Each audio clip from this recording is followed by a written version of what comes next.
Okay, guys, I want to talk on the issue of tattoo, if it is okay for a Christian to have a tattoo.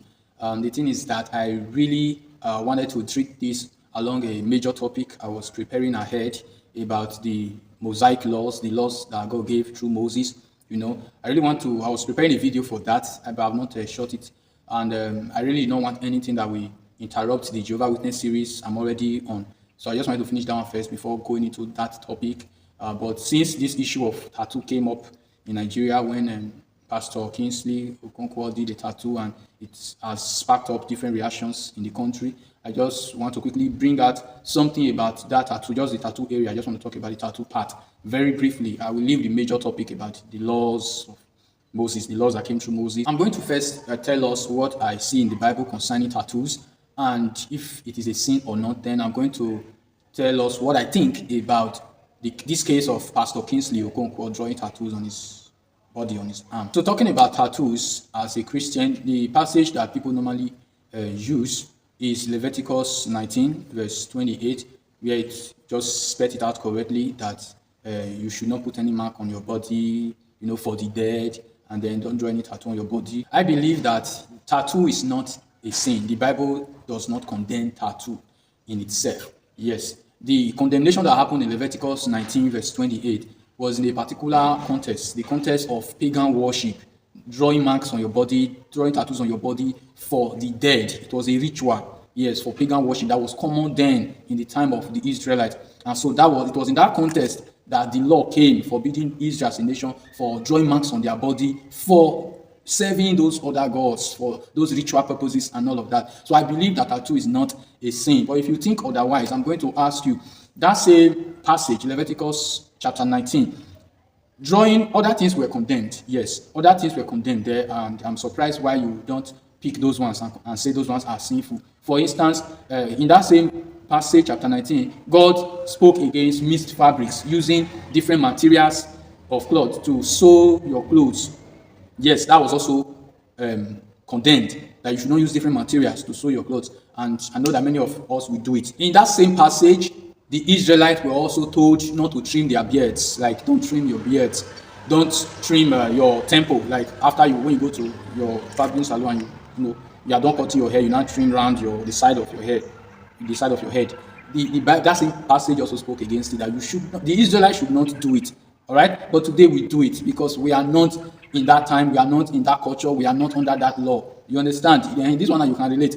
In that same passage, the Israelites were also told not to eat things like crayfish, yes, shellfish, crabs, and we use crayfish in our food daily. And although crayfish was not directly mentioned there, it was any sea creature, any animal that does not have scales, that does not have fins, and those kind of animals include crayfish, crabs, shellfish. Yes, that they are not supposed to eat those things, and we eat those things today. And all these things are in that same Leviticus 19 verse 27, verse 28, Leviticus 11 verse 10. Just go check out these passages. You will see that there are many things that the ceremonial law for Israel did not permit them to do, but today we are already doing those things, because we know that we are not under those laws. You understand? So it is not proper for us to go to God's law and select the ones that we can use to condemn people while we are doing the rest. If at all we assume that we are even under the law and want to condemn tattoo on that verse 28, it will not still be right, because that verse 28 was in the context of pagan worship. It says you should not draw anything on your body for the dead. The purpose, the motive was also in that same verse, that drawing it for the dead as a ritual, as a worship, as a worship activity for the pagan gods and all of that. So the context of that same law was in the verse there. So it's not something you can still use to condemn and say the Bible is against drawing anything on your bodies, and you cannot use that. As Christians, we should know that motive matters. The intention for doing anything matters. Yes. All through the Bible, we keep saying, do things to glorify God. Whatever you do, let it be to glorify God. Let the intention, let the motive behind it be to glorify God. Like 1 Corinthians 10:31 will tell us to do all things to the glory of God. 1 Corinthians 6 verse 20 will tell us, glorify God in your body. But how to glorify God in your body, or do all things to the glory of God, is something that you cannot just dictate it anyhow for everybody and use your own personal opinion to just decide for everybody and say, because I won't do this, therefore you shouldn't do it. We even see in Isaiah where tattoo was recognized as a way of acknowledging or appreciating the blessing of God. Isaiah 44, verse 3 to 5. If you use Amplified to read it, it says, verse 3 says, "For I will pour water upon him who is thirsty, and floods upon the dry ground. Okay, I'll pour my spirit upon your offspring, and my blessing upon your descendants. And they shall spring up among the grass like willows or poplars by the water courses." Verse 5. "One will say, I am the Lord, and another will call himself by the name of Jacob. And another will write, even brand or tattoo upon his hand, I am the Lord, and surname himself by the honorable name of Israel." Yes, if you use KJV, it will tell you subscribe or inscribe upon his hand. So you see that even God recognized it, that there will be those blessed generation that will tattoo God's name on their body in order to glorify God, in order to appreciate the blessing of God. So tattoo is something that you can use to honor God, you can use to glorify God, and it's part of those things you can do in your body. If your intention is to honor God, if it's to write Jesus on your body or whatever you want to write just to promote God's kingdom, I don't see any problem with that. And of course, another thing that matters apart from motive is faith. Yes, you must be convinced in anything you are doing. Be convinced. Make sure you are convinced from God's word. Romans 14:23 tells us whatever is not of faith is sin. So don't do anything because your man of God did it or because somebody did it. Make sure that you are convinced on your side. You are convinced by yourself from God's word that this thing is okay to be done. Yes, if you are not convinced and you just do it like that because people are doing it, then to you it is a sin. Okay, I listened to this pastor's reply to the reactions coming from Nigerians about the tattoo he did on his body. And I heard him saying something like, because of the audience, the kind of audience that he ministers to or is going to minister to, that's why he did that. And the fact that he's okay with it, and that is what he's okay with. He flows with tattoos and, I don't listen to his messages. I've never listened to his messages, and I don't know how his church is. So I don't know if his immediate church members, if they are okay with what he did, like if they already understood his move, and if they are flowing with him. So I don't know. For this case, I think there's this dilemma that normally face us as Christians, or especially as ministers, people that are catering for people, like preaching and all of that.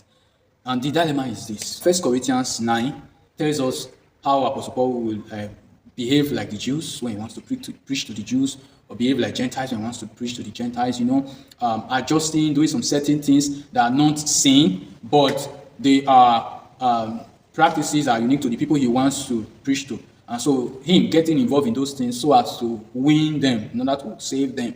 That is one side. Then adapting to unbelievers' lifestyle. And in things that are not sinful, they are not sinful, but just adapting to that style in order to win them to Jesus. That is one side. The other side is Romans 14:13 to 15, where you have to restrict yourself as a Christian from doing certain things, even though you are allowed to do those things, but you restrict yourself from doing them for the sake of your Christian brothers, for the sake of those Christians that are looking up to you, so that they don't get offended, so you don't, because of what you did, somebody that is growing in the faith will not backslide, will not get offended at Christ. So that is the dilemma I believe can face us as Christians. Like, how do we balance this? Yes, on one side we want to adapt for the sake of the mission, for the sake of we want to be flexible. I call it a missionary flexibility. We want to be flexible for the sake of our mission, the audience we want to preach to, the people, the unbelievers we want to win to Christ, trying to have some common ground with them, adapt a certain way to be like them so that they can easily relate and not feel condemned by citing us. You understand? That is one side.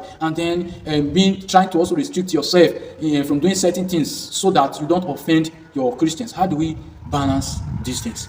Yes, how do we? This is the kind of confusion that can easily come to our life in our Christian walk with Christ. So one side is missionary flexibility, the other side is brotherly love and conscience, And this is a bit related to what happened to Peter. Even Peter said the thing over. Like that time that Peter was with the Gentiles and he was eating with the Gentiles, and then Paul and the Jews, they came, and Peter quickly removed his hand. It's a bit similar, not exactly though. In that case, I don't know what Peter's motive was, but if he wanted to maybe defend himself, he could just say something like, okay, I was trying to win the Gentiles, so I just needed to adapt a little and eat with them so that I can win them. But now that the Jews, that they're offended at eating with Gentiles, when they now came now, how do I live?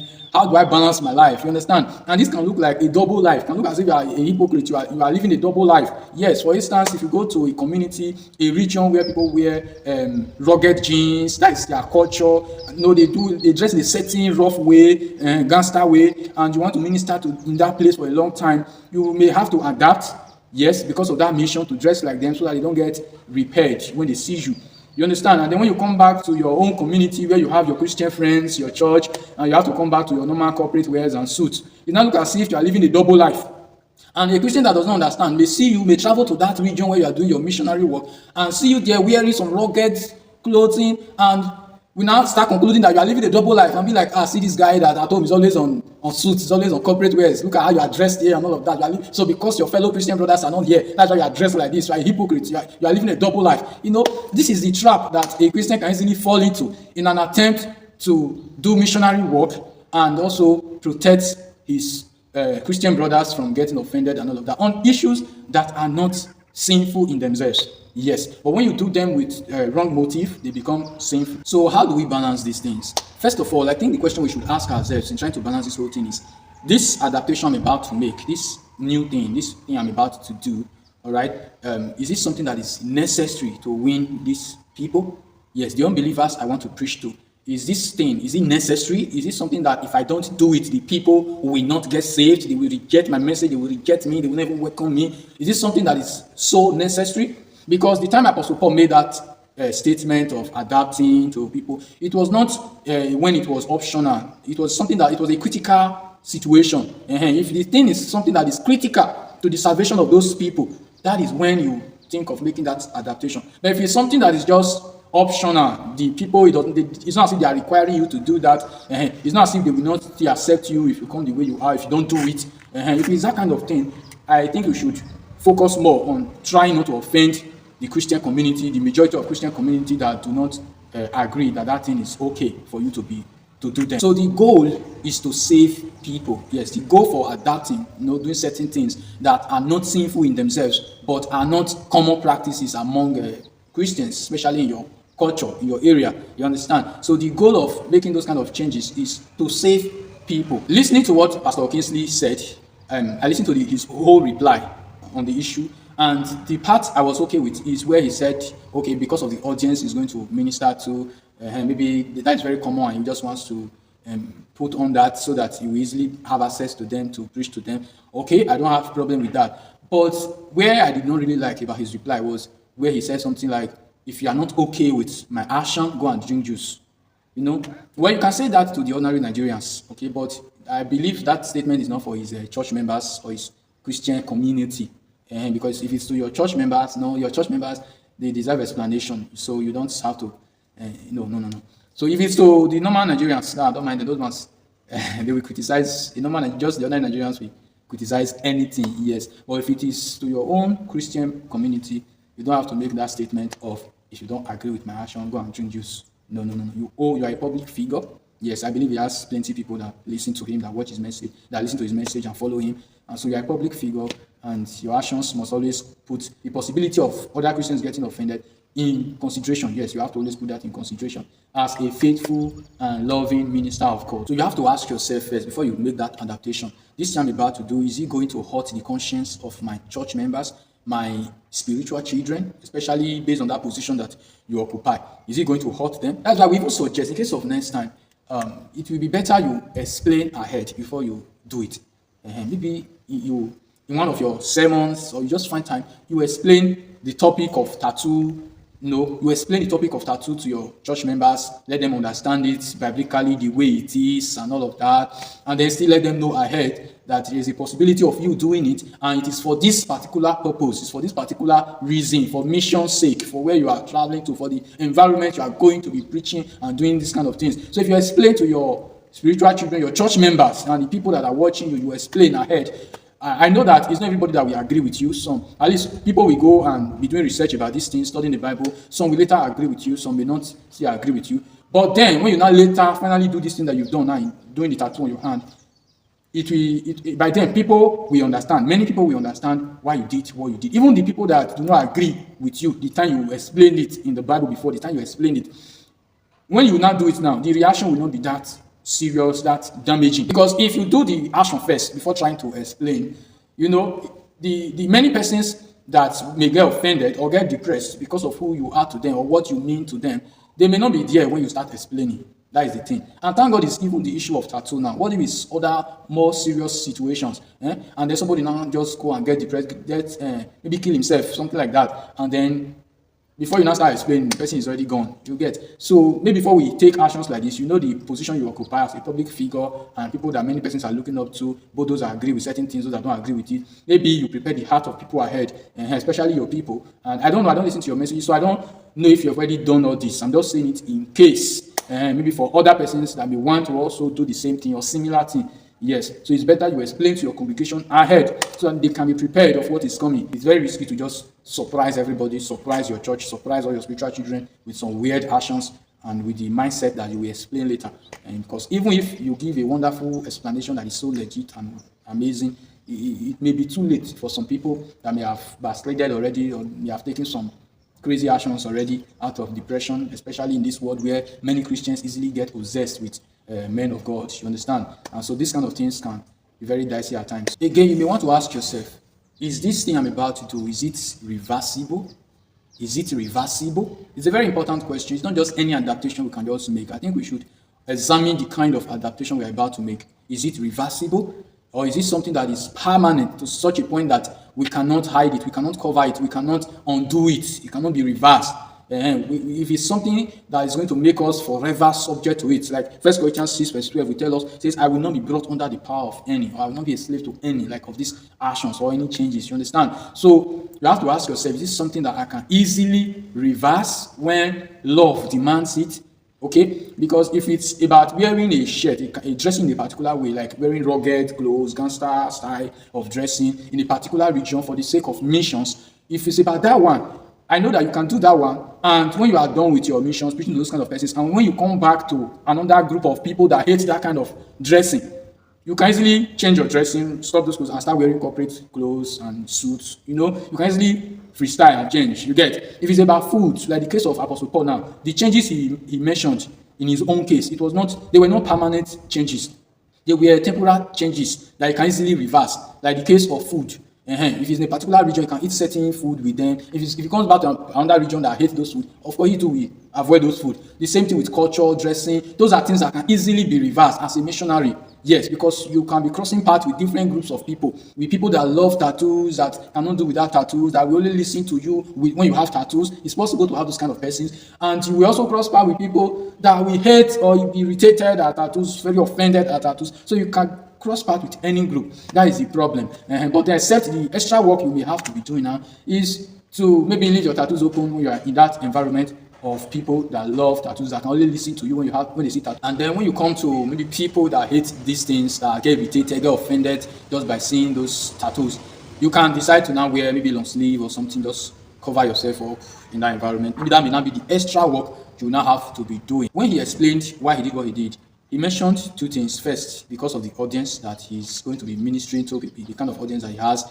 Then that one I'm okay with. The second part I'm not okay with was when he said, because this is something that I just love, like I roll with tattoos, and this is what I'm okay with, is who I am, that kind of thing. So that second part is kind of not very, is not settled yet, because you are not just an ordinary Christian. You are a public figure. You are a minister. You are somebody that many people are looking up to. Even as a Christian self, we are told not to live just for ourselves. Yes, as a Christian who cares for others, as a Christian who ministers to other people, who have children under him, you are not to just live for yourself. You have to consider other people. You have to consider other Christians. It's not about my life. This is who I am. This is what I love. This is what I'm okay with. This is what I'm going to do. This is what I roll with. No.